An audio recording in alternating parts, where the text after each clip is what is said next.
যিনি আমাদেরকে জ্ঞান অর্জন করার তৌফিক দান করেছেন, আলহামদুলিল্লাহ।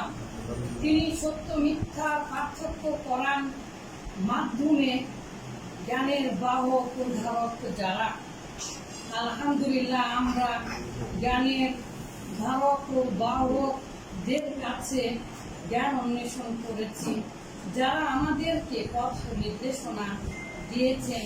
সম্মানিত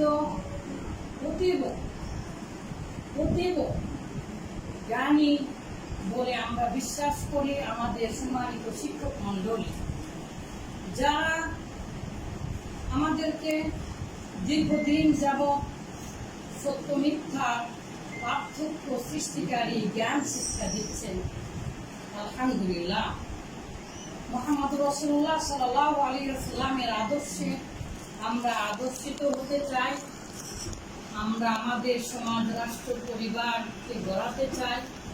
সেই হিসাবে প্রত্যেকটা বিদায় ওই নতুন কিছুর সূচনা।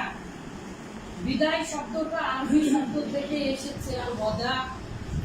নবী সাল্লাল্লাহু আলাইহি ওয়াসাল্লাম মৃত্যুর 82 দিন আগে তিনি বিদায় হজের সময় যে কথাগুলো বলেছেন, সেখানেও বিদায় শব্দটা এসেছে।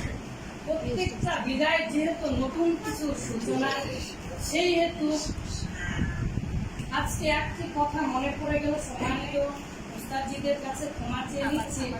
রাজশাহী ইউনিভার্সিটিতে ভর্তির প্রথম দিনে ক্লাসের সময় যেই কথাটা বলেছিলাম ছাত্রদের উদ্দেশ্যে, সেই কথা আপনাদের সামনে বলে সম্মানিত উস্তাদজিদেরকে কৃতজ্ঞতা জানিয়ে শেষ করছি আজকের কথা। আমরা কি করব? চল চল আশা আসিয়াছে, চল নামি আমরা ক্ষুদ্র ক্ষুদ্র বৃষ্টি বিন্দু, এক এক জনে জুতিকা কলির শুষ্ক মুখ ধুইতে পারি না, মল্লিকার ক্ষুদ্র হৃদয় ভরাইতে পারি না, কিন্তু চল আমরা বর্ষণ যুদ্ধ শুরু করিব। এ বাধা দিবে বায়ু, ইস তাহার ঘাড়ে চড়িয়া দেশ হতে দেশান্তরে যাইব, তাহার ঘাড়ে চড়িয়া জানালা দিয়া উকি মারিব। সে তো আমাদের লাগাম, সে তো আমাদের বাহন মাত্র, চল আমরা বর্ষণ যুদ্ধ শুরু করিব। বন্ধুরা, কেউ একাই নামিও না, অর্ধপথে প্রচন্ড রোদের কিরণে শুকাইয়া যাইবে। দেখ দেখ